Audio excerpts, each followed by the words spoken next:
Um, the financial report we can do, but I'd rather do a couple other things until he's working on trying to get the slide together. The rules for questioning is basically the same thing we had last year. Hold all your questions into open forum. And please come up to the front, state your name, and ask your question. If you don't know the answer, we will let you know. We'll get back to you as soon as we can to give you an answer to it. Only ask questions that pertain to the covenants and issues that the board has control of. Board will not get into any negative discussion of the golf course assessment. Those comments can be addressed by phone or email. We will be glad to answer any questions that are negative, outside of this meeting. If you have any concern or question, go to our website. It's there for every homeowner to use. Excuse me, Ms. Wilson. Excuse me. There is a Florida statute which gives the right of any person in an annual meeting at a written request to speak.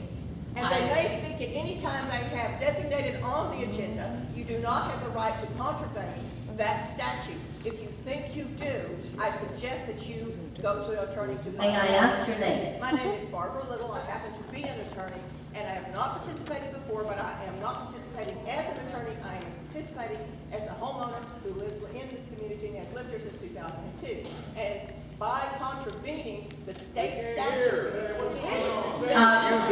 I have not received any written questions. I have not received any written questions. Beautiful. And I did. There have been other requests that have been filed with the secretary for specific statements, and they shall be made, and they are statements, not questions. I am Barbara Little, and I know you don't know who I am, but you shall find out later. But let me just tell you, Here's our homeowner. she needs to use the mic. Yeah. Give her the mic.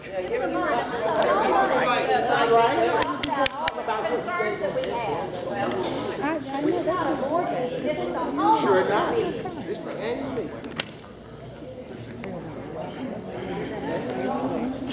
Shook them up.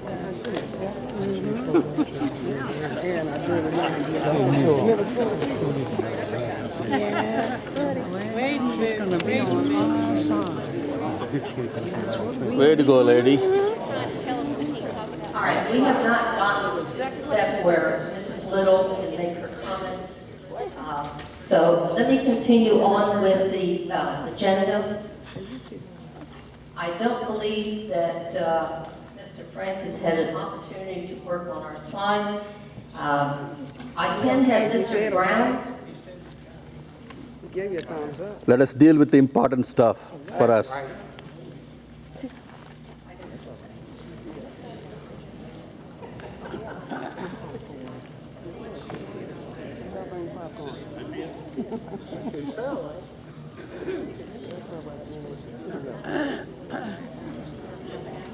I do have a list of people that would like to make a statement. I will give them an opportunity to do that during open forum, after we do our business.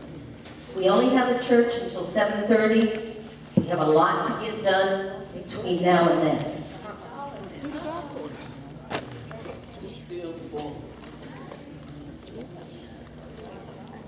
You're changing the agenda, please. We're supposed to have the quorum next. That will be done by Mrs. Tina Longwell, Is she finished with the quorum count? and she will do the affidavit verification.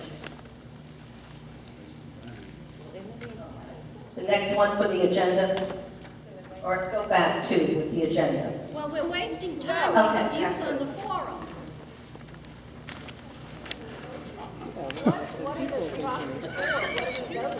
Keystone Cups. What are we voting on? Why are we process the forum? Mrs. Longwell will explain that. Wasting time. Star. Outside counting. Let's go ahead and do the vote for the officers. We'll take nominations from the floor. We do have Doug Rogers that has been nominated. Excuse me, the time that I was allowed to speak was prior to the vote for the board of directors. That's right. And we'll take nominations from the floor when you are done. All right. Thank you. Back on the floor there. Get the microphone. Yeah. I will make it very quick, very fast. I know you all don't know me. I'm Margaret Little. I live at 3106 Marcus Pointe. I've lived in this community since 2002. Have not participated because I am a corporate lawyer.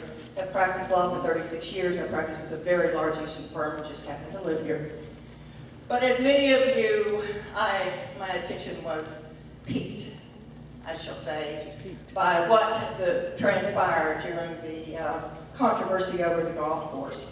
And that is not what I'm addressing today, but it was only recently that I took the opportunity to look as a lawyer at what the bylaws of this association say, at what the covenants and declarations actually say. And I was appalled to find that they have not been followed for many years.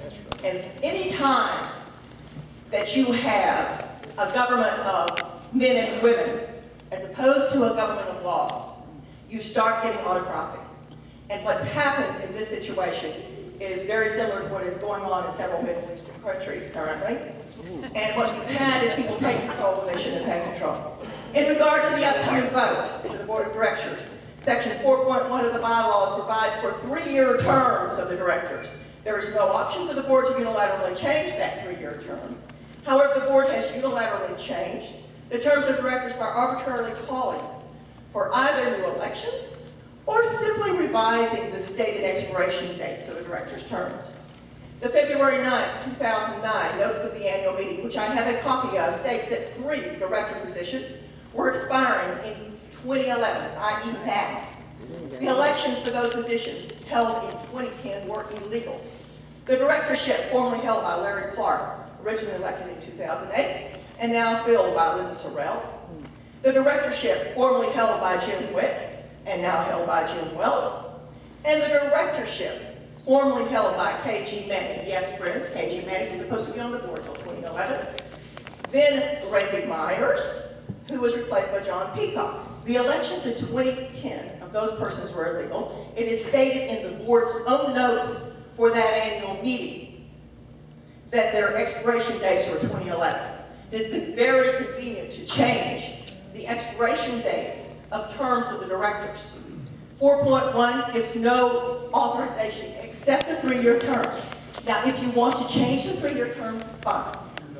But you cannot do it unilaterally. No, I'm not wrapping it up. Secondly, by law, Section 5.1 provides nominations for the election to the Board of Directors shall be made by the nominating committee. Nominations may also be made from the floor of the annual meeting. The nominating committee shall consist of a chairman, whose members shall be the Board of Directors, and 2 or more members of the association. The nominating committee this time was set up with 2 board members and 1 member of the association. Therefore, any nominations that have been made by the nominating committee are illegal. Thank you. Fantastic.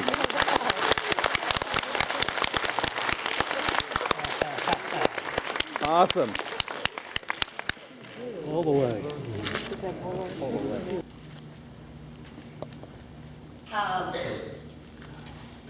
The financial report we can do, but I'd rather do a couple other things until he's working on trying to get the slide together.